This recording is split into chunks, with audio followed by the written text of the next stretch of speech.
Salut toi. Le vlog en Italie, c'est maintenant, c'est tout de suite, c'est parti. Allez, let's go.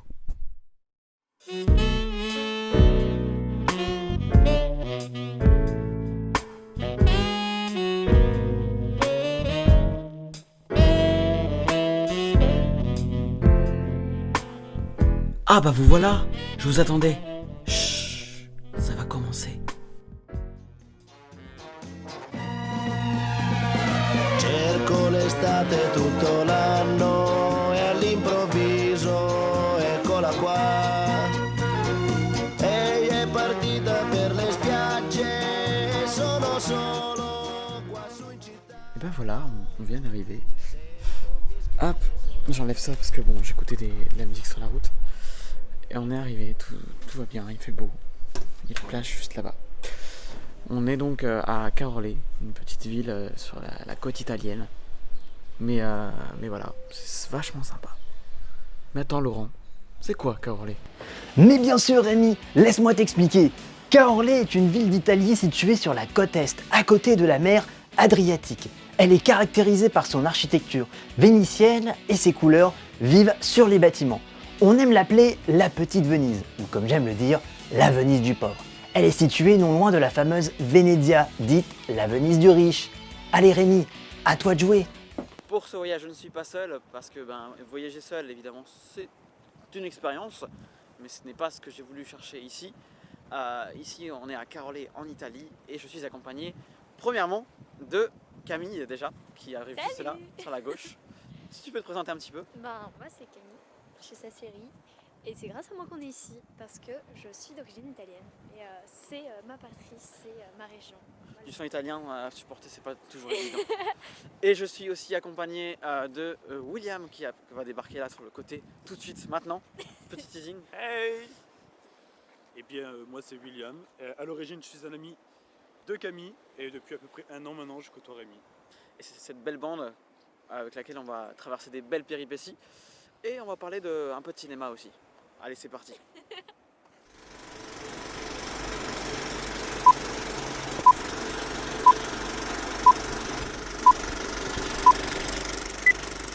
Le cinématographe, créé par les Frères Lumière en décembre 1895, est d'abord créé pour diffuser des contenus commerciaux, afin de vendre la machinerie.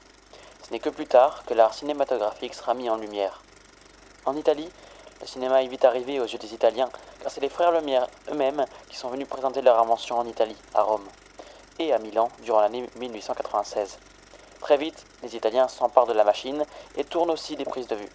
L'industrie du cinéma italien naît entre 1903 et 1909, avec la création de plusieurs studios comme la Cines ou la Milano Films. Bon, au programme pour cette première journée, on va aller prendre le temps de visiter un petit peu Caorle, la ville, tout ça. Et voilà, j'ai hâte de vous filmer tout ça et de vous montrer ça en images. C'est parti. Via, via, vieni via di qui. Niente più ti lega questi luoghi, neanche questi fiori azzurri. Via, via, neanche questo tempo grigio, pieno di musiche e di uomini che ti son piaciuti. It's wonderful, it's wonderful, it's wonderful. Good luck, my baby, it's wonderful, it's wonderful, it's wonderful. I dream of you. Bougre qui tient le téléphone, qui veut prendre une glace au Nutella. Je vais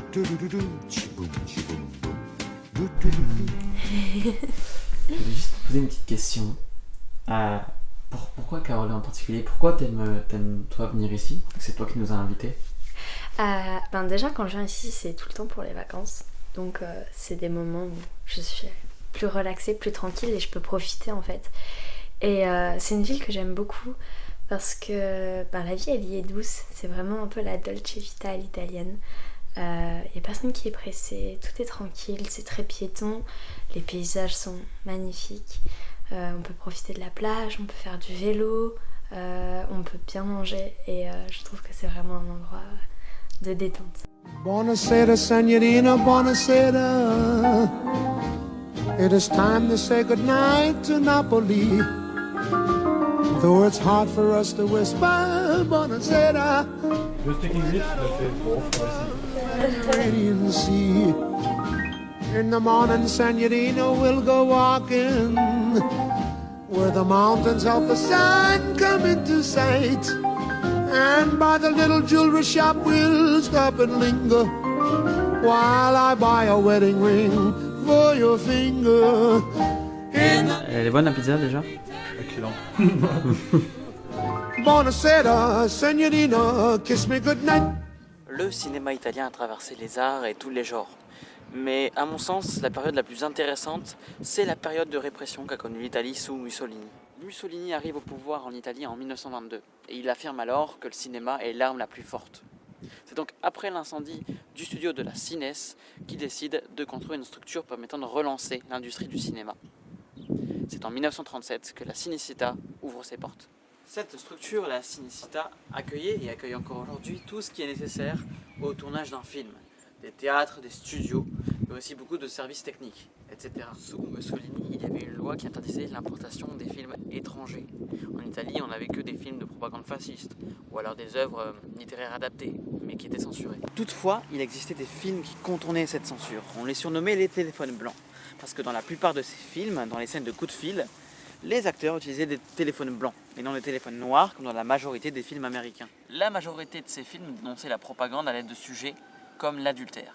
C'était des films qui se passaient dans des pays extérieurs à l'Italie, comme la Hongrie par exemple, pour justement semer le doute sur le véritable but de ces films.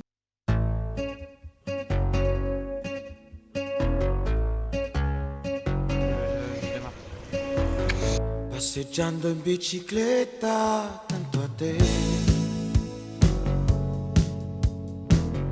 Pedalare senza fretta la domenica mattina. Fra i capelli una goccia di brina, ma che faccia rossa da bambina. Fai un fumetto respirando, mentre mi sto innamorando. William, un spécimen en train de pécho. Est-ce qu'il faut que je raconte l'histoire? Attends. En deux phrases. En deux phrases. On est arrivé lundi, on était au magasin, j'ai vu une caissière, ma foi plutôt charmante, et du haut de toute mon audace, je me suis dit, je lui ai demandé son Insta. Bon, on s'est vu aujourd'hui, plus de se revoir. Petite réaction? Eh ben, j'aurais bien aimé voir ça.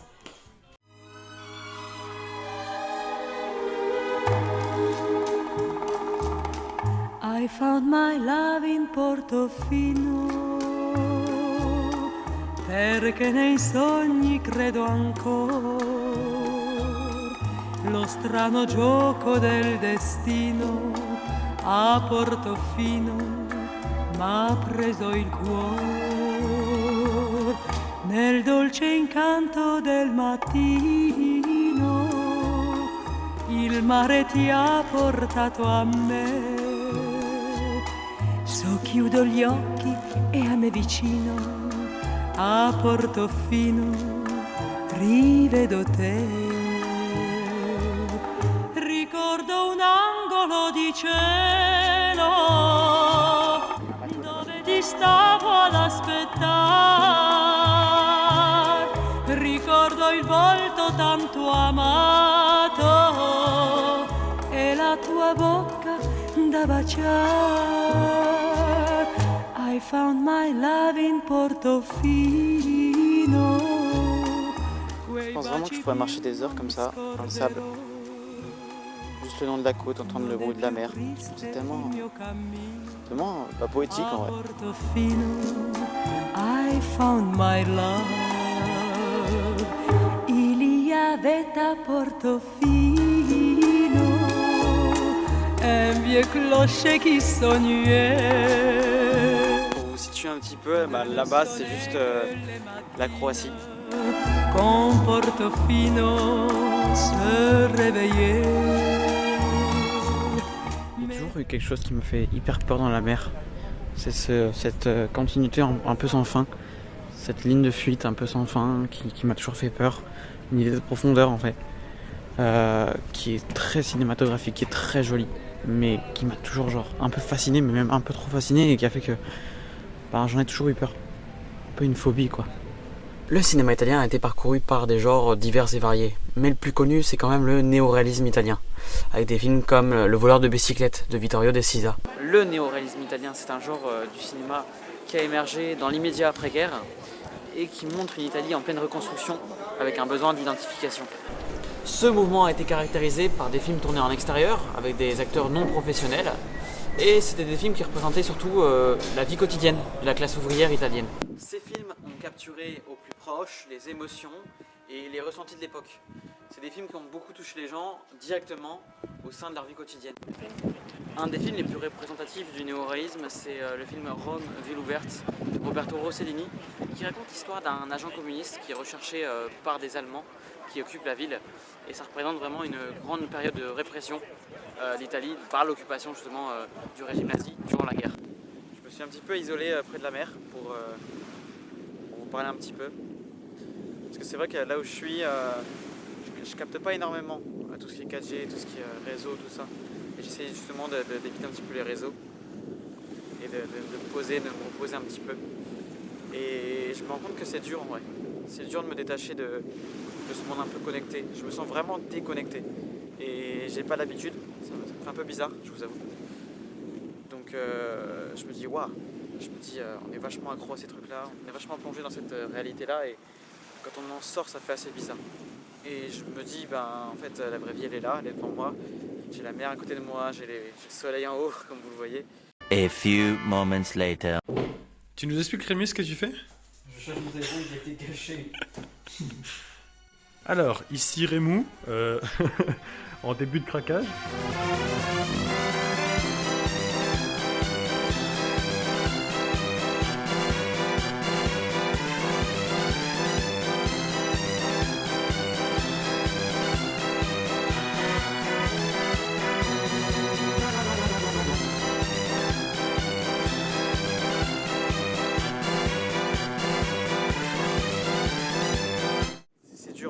C'est dur de se déconnecter et on s'en rend pas forcément compte. Moi je sais que je taffe énormément par rapport au réseau. Je suis pas que parler à mes potes ou juste pour mon plaisir, juste pour mon loisir. Je bosse beaucoup aussi sur les réseaux, donc je suis H24 dessus et ouais, là de vivre un peu sans, ça fait du bien à la fois mais c'est dur.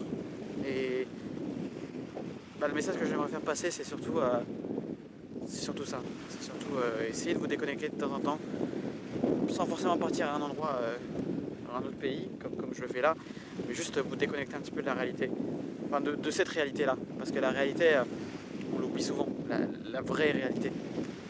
Et je trouve que c'est important d'y revenir de temps en temps, de se couper de ce monde internet, des réseaux sociaux et vraiment se lier à l'humain avant tout. Je pense que c'est important. Et je m'en rends compte pas assez souvent, et là putain je m'en rends compte. Il est 8h, j'ai un peu la tête dans le cul, on s'est couché tard hier. Aujourd'hui, journée un peu spéciale. Aujourd'hui, direction Venise, on va aller réveiller tout le monde.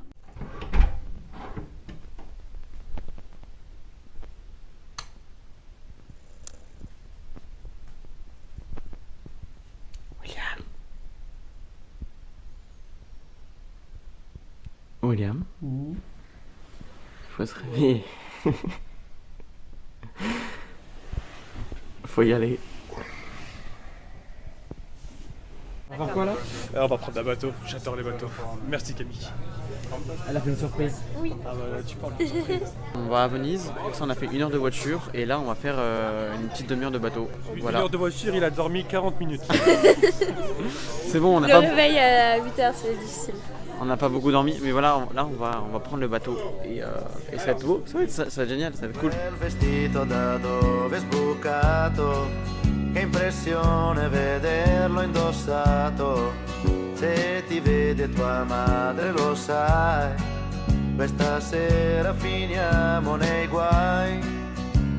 È strano ma sei proprio tu, 14 anni o un po' di più. La tua Barbie è da un po' che non l'hai, e il tuo passo è da donna ormai. Al telefono è sempre un segreto, quante cose in un filo di fiato, e vorrei domandarti chi è, ma lo so che hai vergogna di me. La porta chiusa male tu, lo specchio, il trucco, il seno in su, e tra poco la sera uscirai. Bienvenue dans Secret d'Histoire. Du coup, ce que vous voyez juste là, c'est le Palazzo Ducale. C'est le palais des ducs de Venise. Et c'est là où t'es rendu la justice. Ce qu'on a juste ici, c'est une prison. Et du coup, ce qui relie les deux, c'est le Ponte dei Sospiri, le pont des soupirs. Pourquoi il s'appelle le Ponte dei Sospiri? Parce que les criminels étaient donc jugés dans le Palazzo Ducale. Et après avoir reçu leur sentence dans la prison, ils passaient par ce pont et poussaient leur dernier soupir. Rémi, une réaction? Pero...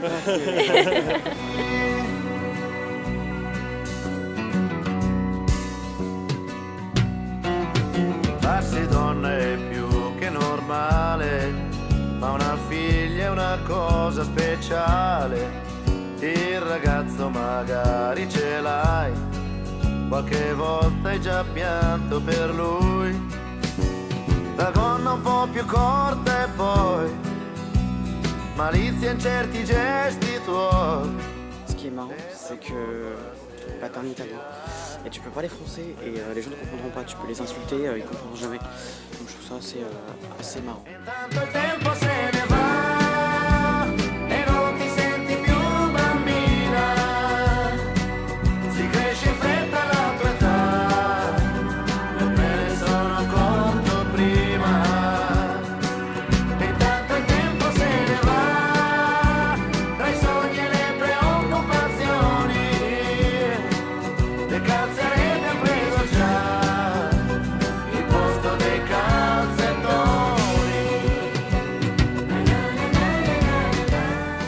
Voilà, la fameuse scène où c'était tourné. Pour la petite anecdote, le pont sur lequel je suis et que je vous ai filmé juste avant, c'est le pont où a été tournée la fameuse scène de combat dans Spider-Man Far From Home.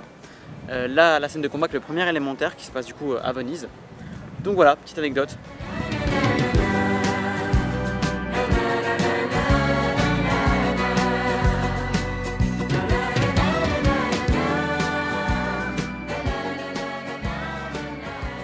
À savoir que lors de mes dernières vacances avec Camille déjà, on avait organisé ce jeu.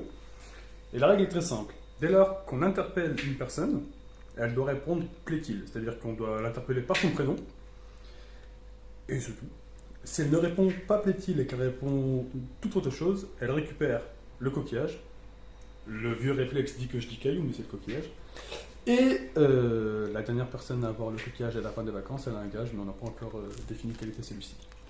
Bonne chance Rémi. Mais là actuellement j'ai le coquillage et c'est pas la première fois. Disons qu'il l'a beaucoup eu. J'ai un truc pour vous. Camille? Je suis un peu trop petite pour... Camille? Plaît-il? Oh, rien. Fais gaffe hein. William? Oh merde. Camille? William? Plaît-il? William? Déjà tu prends un caillou? Ah, sale racteur de merde. Camille? Plaît-il?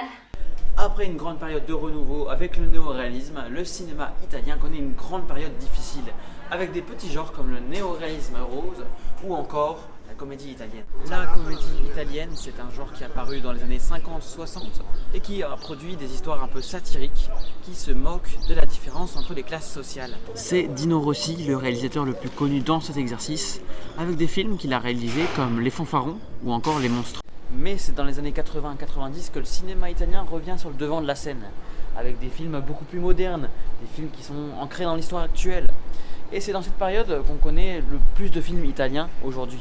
On parle notamment de grands classiques comme La Vita è bella, La vie est belle en français, qui raconte une histoire d'amour pendant la période de la Shoah, et un autre grand classique, Cinéma Paradiso, réalisé par Giuseppe Tornatore, sorti en 1988. M'étendre sur l'asphalte et me laisser mourir. Bougre de con. In periferia fa molto caldo, mamma stai tranquilla sto arrivando. te la prenderei per un bugiardo. Ti sembrava amore ma era altro. Beve champagne sotto Ramadan, alla TV danno Jackie Chan. Fuma narghilè, mi chiede come va. Mi chiede come va, come va, come va. Sai già come va, come va, come va. Penso più veloce per capire se domani tu mi fregherai. Non ho tempo per chiarire perché solo ora so cosa sei. È difficile stare al mondo quando perdi l'orgoglio. Lasci casa in un giorno. Tu dimmi se pensavi solo ai soldi, soldi. Come se avessi avuto soldi, soldi. Dimmi se ti manco te ne fotti, fotti. Mi chiedevi come va, come va, come va. Adesso come va, come va, come va. Ciò che devi... Waouh. Bon, vous l'aurez compris, le cinéma italien est un cinéma assez varié, qui a su créer ses propres courants et qui a su s'approprier des genres bien différents. Et oui, le cinéma italien a su s'approprier des genres comme le slasher par exemple, avec des films qu'on appelle les giallo. Ce sont des films qui mélangent un peu le style policier, le style horreur, avec un peu d'érotisme, comme des films comme Suspiria de Dario Argento. Le cinéma italien s'est aussi essayé aujourd'hui au western avec Sergio Leone, principal initiateur du genre qu'on appelle le western spaghetti. On y retrouve des films comme Le Bon, la Bête et Le Truand, ou un autre classique comme Il était une fois dans l'Ouest. L'Italie est un pays fort de culture, une culture qui a su inspirer beaucoup de films, des classiques notamment américains, comme Le Parrain de Francis Ford Coppola ou le film Inferno de Ron Howard. Il a aussi inspiré beaucoup de films français, et notamment Le Cornio de Gérard Houry avec Louis de Funès et le fameux Bourvil. Je filme pas forcément avec le bon téléphone, donc j'espère que le son sera bon et que l'image sera pas trop dégueulasse. J'ai oublié ma caméra, mon téléphone avec lequel je filme à l'appart. J'espère que ce sera potable. Bref. Voilà, c'est la fin de ce voyage, c'est le dernier jour. J'ai pris un peu de temps pour moi, pour aller un petit peu sur la plage, près de la mer, une dernière fois. Je vais vous dire, n'hésitez pas à vous abonner, à mettre un like, un commentaire si ça vous plaît, si ce type de format vous plaît. Parce que j'aimerais bien voyager de plus en plus et pouvoir justement parler de plus en plus de cinéma autour du voyage, mélanger un petit peu ces deux thématiques. Mais voilà, en tout cas ce voyage m'a fait du bien, comme je l'ai dit par rapport au fait de m'éloigner des réseaux, pas trop y traîner, prendre du temps pour moi, pour le travail, pour les projets.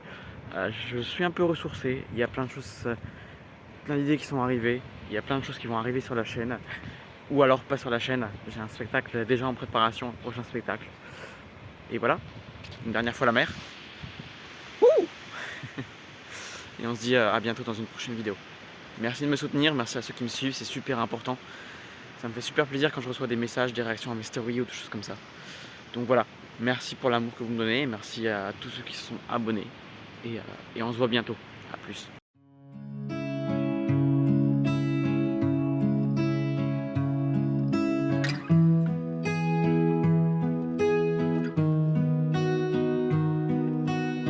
Cammino per la mia città ed il vento soffia forte. Mi sono lasciato tutto indietro, il sole all'orizzonte. Vedo le case da lontano, hanno chiuso le porte, ma per fortuna la sua mano e le sue guance rosse. Lei mi ha raccolto da per terra coperto di spine, coi morsi di 1000 serpenti, fermo per le spire. Non ho ascoltato quei bastardi e il loro maledire.